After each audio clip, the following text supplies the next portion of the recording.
The lights were blinding. The concert hall was silent. An entire orchestra was waiting for me to signal when to play that first note. With my heart pounding, I took a deep breath, placed my hands on the piano, and nodded to the conductor to begin playing Chopin's Piano Concerto No. 2, a performance that represented years of discipline, collaboration, and resilience. And within seconds, dozens of musicians and I were locked into the same rhythm, the same melody, all while shaping a beautiful sound that was alive, yet unpredictable. Every phrase demanded awareness, trust, and constant adjustment. And at this point, it wasn't just about the music anymore. It was about connection. Growing up, I was always surrounded by music. My father was always playing the piano or listening to classical records by composers like Tchaikovsky, Mozart, and my favorite, Chopin. And I always wanted to play just like my father, or like the recordings that we would listen to. And I remember, just at the age of 4, I finally had the opportunity to be put into formal piano lessons by my parents. And I was so excited, but I soon came to realize that this was not as easy as it had seemed. And at that age, piano's pretty tough.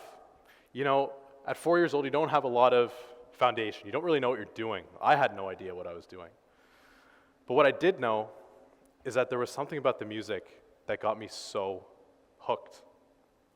And over the years, I progressed through the Royal Conservatory of Music, completing meticulous technical and theory exams, and performing in music festivals.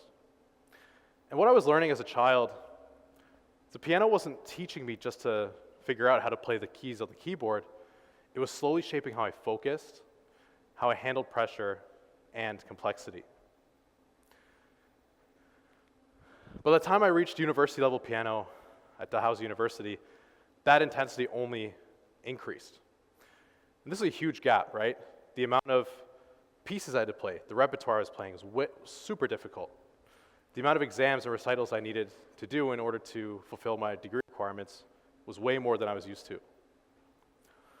And most of my time was spent alone in the practice rooms in the basement of our art center. Just me, myself, no audience, no validation, just hours and hours at the keys. Something a little different than what I was expecting at the age of 4. And that kind of discipline, it's quite isolating, right? But through the difficulties, I began to find a little bit of a therapeutic effect with the music that I was playing. And this is the first time that I realized that, piano wasn't just shaping how I practiced, but it was also shaping how I coped and processed my emotions. And I didn't realize it then, but these experiences were slowly framing what I would soon see years later in very, very different environments. So despite all of this solitary practice, the most transformative and significant experience I've ever had was actually collaborative. And this was playing Chopin's Piano Concerto No. 2 with the Dalhousie University Orchestra as a solo pianist. And performing piano concerto is a little bit of a paradox, right? Because yes, I am the soloist, but I'm never actually alone. I'm constantly working with the orchestra. One missed cue is not just going to affect me, it's going to affect everyone else. I'm constantly negotiating in real time tempo changes between the conductor and I, and the conductor and the rest of the orchestra. So through countless rehearsals, I was tasked with blending my past experiences as a soloist with teamwork, collaborating with each section of the orchestra. And each section had different nuances and specialties, right? So blending the strings with the percussion, the horns with the woodwinds, all unique voices that come together for one sole purpose. And that experience completely reshaped my understanding of excellence, not just through the individual brilliance of each musician in the orchestra, but as a product of the collaboration between them. And years later, now as a medical student entering the world of medicine, that realization resurfaced almost immediately. In operating rooms, in clinics, even in our case-based learning sessions, I began to realize that medicine demands so many of the same skills that music trains relentlessly. Situational awareness, precision, being able to handle yourself under pressure, and most importantly, learning how to have the absolute trust in the team around you. And in both of these settings, mistakes are more than amplified. You know, there's no pause button in the middle of a concert. There's no pause button in the middle of a surgery. All of this preparation only matters if you and your team can perform when it counts. And that's when I realized that the piano hadn't just taught me how to practice, but it taught me how to perform when the stakes are very real. But as I mentioned, the piano didn't only train me to perform. It healed me, and it healed others. So I began to ask myself, and I'll ask all of you guys watching this, what does healing mean to you? Where do you find healing in your own lives? And when I begin to reflect on this, it always comes down to the countless times I felt stressed, I felt overwhelmed, needed something to calm my nerves.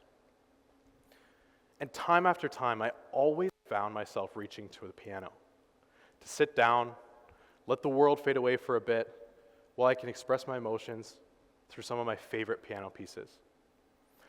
This has not only helped me through some of the most difficult times of my life, but also others when I've had the opportunity to play for them. And that being said, over the last 20 years, research has increasingly shown this exact use of music as a therapeutic tool in healthcare. And today, music therapy is a growing evidence-based healthcare profession that's widely used in hospitals, rehabilitation centers, and mental health settings. And research has shown that music can reduce anxiety, lower stress hormones, lower perceived pain, improve mood, and even support neurological rehabilitation. Overall, music engages the brain in multiple ways at once, including motor control, stimulating emotional centers, and memory networks. And this is why a familiar song can calm someone who's anxious, or bring clarity to someone who might not be feeling very good, and ground them, and allow them to become present again. And what I was reading in these research papers actually ended up being something that I saw with my own two eyes. So during my time with the Music and Healing Society of Dalhousie University, we would go play concerts in nursing homes, continuing care facilities, and other rehabilitation centers. And as we would play, there'd be people that would never speak start to sing along with us. People that were so uninterested with what we had to do there, they began to get up, start dancing. They become happy again. They smile. They became present, and their faces softened. And after our concerts, we always made it a point to mingle with the residents and patients of these facilities. And I'll never forget one of the patients that came up to me. He was an older fellow. He came up to me and grabbed my arm. He said, "Son, thank you for making me feel young again. I haven't felt this way in years. Thank you for bringing me back to the good old days." And how amazing is that? These are some people that might not be going through some of the best times of their lives, some who are really struggling, but are still brought some kind of stimulation and joy when being surrounded by music.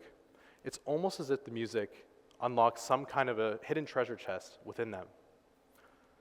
So no, our music didn't exactly cure disease, but it restored joy. It restored identity. And most importantly, it restored connection. And that too is medicine in itself. So from what I've covered in this talk so far, it might seem that I'm talking about two completely different things, right? One about extreme practice, discipline, high-performance teamwork, always having to practice, be better. The other about connection, healing, and emotion. And after a lifetime at the piano, I've come to realize that these lessons are absolutely inseparable. You know, music trained me to perform under pressure, but it also taught me what that pressure is for. It taught me how to perform when lives depend on precision and why healing requires more than that precision alone. Medicine requires both of these aspects in order to thrive. So yes, we do train clinicians to be technically excellent, but healing doesn't just happen solely from interventions. It happens through relationships. It happens in trust. And it happens in environments where people feel seen and heard. Music reminds us exactly of that. So, what happened with the concerto? As I'm sitting there, 15 minutes after I just played the most difficult piece I've ever experienced in my life, audience roaring with applause, I took a second before getting up to bow. I wanted to reflect, as I couldn't believe the extraordinary situation I was just a part of. You know, seeing the combination of insanely hard work and talent come together to bring so much joy to an audience. And this is why I wanted to share this with you all, because it's rare to be able to witness that level of skill come together in a way that creates something so meaningful for others.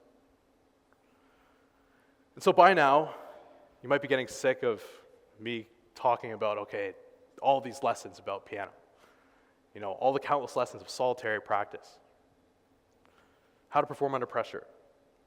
That excellence is often built quietly, sometimes in the basement practice rooms of an art center. That teamwork matters more than ego. And that healing doesn't always come from treatment alone. And this shaped the way that I approach medicine now. You know, not just as a profession of precision, which is good, but as a practice of humanity. And if we allow music and the lessons that it carries to exist more fully within medicine, we don't just train better clinicians, we facilitate better healing for all of those around us. That's the lesson that the piano taught me, and it's one worth carrying far beyond the stage. Thank you.